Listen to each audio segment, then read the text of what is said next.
Hello everyone. चलिए जी, आज आज जो हम कॉन्सेप्ट करेंगे वो है फ्लूइड्स का।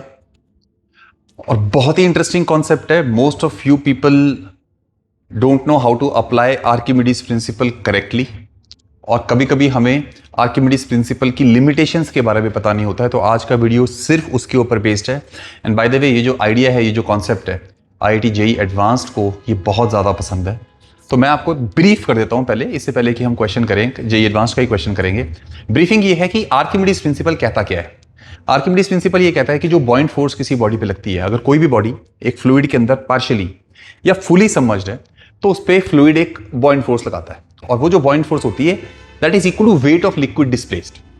ये आर्किमिडीज प्रिंसिपल कहता है। अब यहां पे हमें एक बात समझनी है कि ये जो आर्किमिडीज प्रिंसिपल है, ये एप्लीकेबल सिर्फ उस केस में होता है जब जितनी बॉडी उस फ्लूइड में इमर्स्ड है, ध्यान से सुनना मेरी बात, जितनी बॉडी फ्लूइड में इमर्स्ड है, चाहे पार्शियली चाहे फुली, माइंड में इमेजिन ये करना है कि अगर मैं उस बॉडी को हटा के इमेजिनरी वहां पे फ्लूइड ही भर दूं, जिस फ्लूइड को उसने डिस्प्लेस किया है, क्या वो फ्लूइड इक्विलिब्रियम में रहेगा? ये क्वेश्चन आपने खुद से पूछना है, दैट्स इट।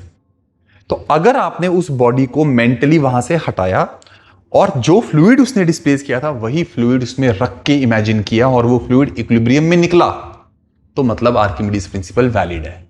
अगर वो फ्लूइड इक्विलिब्रियम में ना निकला, क्योंकि आर्किमिडीज प्रिंसिपल की डेरिवेशन ये होती है, तो ऐसे केस में जहां वो लिक्विड अगर आप उसकी जगह रखते हो और वो इक्विलिब्रियम में नहीं होता, तब आर्किमिडीज प्रिंसिपल फेल हो जाता है। और तब हमें instead of using Archimedes principal, बॉइंट force की एक्चुअल डेरिवेशन को यूज करना पड़ता है। और बॉइंट force is nothing but the resultant of all the pressure forces acting. एक एग्जांपल दिखाता हूं मैं आपको।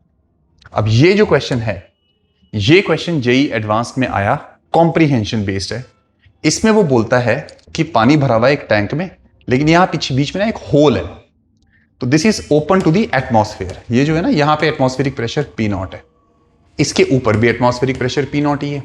सो there is a wooden cylinder of diameter 4r। इस सिलेंडर का डायमीटर 4r है, इसकी हाइट h है, डेंसिटी है ρ/3। It is kept on a hole of a diameter 2r। ये होल है, इसका डायमीटर 2r है, तो नीचे एयर है पूरी, और इसमें हमने रो डेंसिटी का फ्लूइड भर दिया। अब मुझे एक बात बताओ, आमतौर पे अगर मैं एक ρ/3 डेंसिटी की फुल सॉलिड बॉडी को किसी रो लिक्विड में डालूंगा तो वो तो ऊपर आ जाएगी। ये ऊपर नहीं आएगी, ये इसके ऊपर यहीं टिकी हुई है। और रीजन वंस अगेन यही है कि अगर आप इस बॉडी की जगह, जो मैंने आपको पहले बताया, अगर आप इस बॉडी की जगह यहां पे ये फ्लूइड ही इमेजिनरी भर दो, क्या वो फ्लूइड इक्विलिब्रियम में होगा? आंसर इज नो, नहीं होगा। क्यों? जैसे ही आप यहां फ्लूइड भरोगे नीचे गिर जाएगा। अगर ये बंद होता बात अलग हो जाती, पर ये नीचे से ओपन टू एटमॉस्फेयर है, दैट चेंजेस एवरीथिंग। तो हमसे पूछा ये है कि जैसे जैसे हमने इस लिक्विड के लेवल को कम किया, 3 क्वेश्चन थे, तीनों कर लेते हैं। कहता है now the level of liquid start decreasing and when the liquid is at a height h1 above the cylinder, now the block starts moving up, find h1। यानी कि जब इस पानी को नीचे किया हमने, तो एक h1 हाइट पे आके ना ये वुडन सिलेंडर ऊपर जाने लग गया। ऑब्वियसली जब ये सिलेंडर ऊपर जाएगा, साइड से पानी नीचे गिर जाएगा। हमें बताना है वो h1 कब होगी। तो क्या करें? आर्किमिडीज नहीं लगाना, यहां फोर्सेस लगानी है। तो इसके सरफेस पर एक तो ऊपर से फोर्स लग रही होगी प्रेशर की, एक इसका खुद का वेट लग रहा होगा mg। ये तो डाउनवर्ड फोर्सेस हैं। अपवर्ड फोर्स 2 जगह से आएगी, एक तो नीचे से, और यही प्रॉब्लम है बस कि नीचे प्रेशर P0 है, तो नीचे की फोर्स आएगी प्रेशर इनटू एरिया, और एक ये साइड से आएगी फोर्स। अब आमतौर पे तो जहां ये टिका हुआ है वहां से नॉर्मल रिएक्शन भी आ रहा होगा, लेकिन क्योंकि हमें लिमिटिंग केस बताना है कि वो हाइट बताओ जब ये सिलेंडर जस्ट लिफ्ट अप हुआ है, तो जस्ट लिफ्ट अप होने से पहले वो नॉर्मल रिएक्शन 0 हो जाएगा, उसको नहीं लेना सीन में। That's it. Downward force equal to upward force. जहां P0 है तो यहां प्रेशर कितना होएगा बच्चों?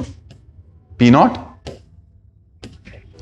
यहां प्रेशर होएगा P0 plus ρgh1, that pressure into ऊपर का area, diameter 4r, radius 2r, तो area 4πr², downward force plus mg, density कितनी है? ρ/3, एरिया कितना होएगा?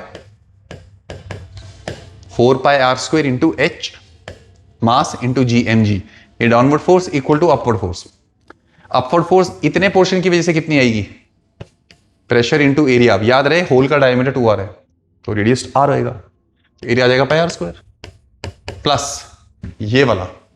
अब अगर यहां प्रेशर पी नॉट है तो यहां प्रेशर होएगा P naught plus rho g h1 plus h, that pressure. और total area 4 pi r square है, ये एरिया पाई r स्क्वायर है, तो बाकी एरिया कितना बचा 3 पाई r स्क्वायर। दैट्स इट, एक लाइन में क्वेश्चन सॉल्व हो गया। ये मुद्दा ये नहीं कि आंसर क्या आएगा, वो तो आप निकाल ही लोगे। मुद्दा ये है आर्किमिडीज क्यों नहीं लगा। और ये ऐसा अकेला केस नहीं है, मैं ऐसे 10 एग्जांपल्स और दे सकता हूं आपको जिसमें आर्किमिडीज फेल हो जाता है। और सबका एक ही प्रॉब्लम है कि अगर हम उस फ्लूइड को इक्विलिब्रियम में एस्टैब्लिश नहीं कर सकते, आर्किमिडीज फेल, जैसा यहां हो रहा है। तो ये क्वेश्चन का आंसर आ जाएगा आई थिंक, ये तो मेरे ख्याल 5h/3 इसका आंसर आता है, एक बार आप चेक कर लीजिएगा। तो एक छोटी सी कैलकुलेशन सॉल्व करनी है, दैट्स इट, हो गया। अब आया दूसरा केस। अब दूसरे केस में कहता है कि पहले तो पानी इसके ऊपर, फेस के ऊपर था, तो अगर पानी के लेवल को और नीचे किया तो ये ऊपर भाग जाता। उसने बोला हमने इसको भागने नहीं दिया ऊपर, हमने फोर्स लगा के इसको टिका के रखा और लेवल और कम कर दिया। तो हमें बताना है ऐसी कौन सी हाइट h2 है यहां से जहां पे वंस अगेन ये अपने आप इक्विलिब्रियम में आ जाएगा। सेम क्वेश्चन, दोबारा एक वीडियो बना दो। फर्क इतना है, अब की बार जो ऊपर से नीचे लग रहा होगा प्रेशर वो भी P0 होएगा, इधर भी P0 होएगा, एक mg होएगा, एक साइड से फोर्स लग रही होगी। बोलो क्या इक्वेशन आएगी, ऊपर से कितना आएगा फोर्स, प्रेशर, ऊपर से आ जाएगा pressure into 4 pi r square, mg तो वही सेम है, rho by 3 4 pi r square h into g equal to upward force. Upward force है P0 into pi r square plus side वाला प्रेशर। अब की बार देखो सिर्फ हाइट h2 ही है, तो वो प्रेशर आएगा P0 प्लस रो जी h2 प्रेशर, और वो साइड का एरिया कितना है 3 पाई r स्क्वायर। हो गया क्वेश्चन सॉल्व। देखो हर ऐसे केस में ना ये टर्म कट जाती होती है, पता है, ये सॉल्व कर लेना, आंसर आ जाएगा। आई थिंक इसका 4h/9 आ जाएगा शायद आंसर। आ गया आंसर, खत्म होगी बात। लेकिन अब उसने एक और इंटरेस्टिंग चीज पूछी। अब कॉम्प्रिहेंशन में ना कई बार ऐसा आईआईटी वाले करते हैं कि वो आपको प्राइज देते हैं, रिवॉर्ड, कि भाई कॉम्प्रिहेंशन के 3 क्वेश्चन हैं, अगर आपने 3 में से 2 सही कर लिए तो तीसरा मुफ्त, मतलब तीसरा क्वेश्चन बहुत आसान पूछ देते हैं वो। तो आमतौर पे ऐसा होता है कॉम्प्रिहेंशन में, स्पेशली फिजिक्स में, ध्यान रखना कि अगर आपने पहले 2 पार्ट्स कर लिए तो तीसरा पार्ट बहुत आसान हो जाता है, क्योंकि कॉम्प्रिहेंशन को सॉल्व ही कर लिया आपने। जब पूरा पैसेज सॉल्व कर चुका, कॉन्सेप्ट आपको आ गया, तो तीसरा क्वेश्चन मैटर नहीं करता मोस्टली। अब वो ये कह रहा है कि अब अगर हमने लेवल को और नीचे किया, जैसे पहले ऊपर हाइट थी पानी की तब भी राइज हुआ, नीचे थी तब भी राइज हो रहा है, कह रहा है अब दोबारा भी ऐसा हो सकता है क्या कि अगर हम और हाइट कम करें तो ऐसा हो जाए, और अगर होगा तो ऐसा कौन सी हाइट के लिए होगा, ये पूछने की कोशिश कर रहा है। और इसका आंसर बड़ा प्यारा है। मुझे एक बात बताओ, अब अगर ये हाइट h2 और कम होनी स्टार्ट हो जाए, लेट्स से कम होनी स्टार्ट हो जाए, आपको दिख रहा है ये वाली जो टर्म है ये भी चेंज नहीं होगी और mg भी चेंज नहीं होएगा। इसका मतलब डाउनवर्ड फोर्स तो चेंज हुई नहीं।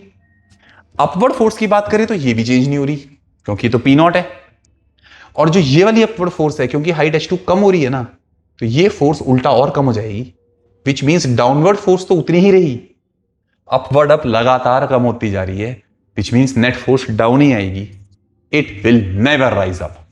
तो अगले पार्ट में अगर आपने पानी का लेवल और कम करा तो भाई साहब ये जो बॉडी है, this body will never move up again.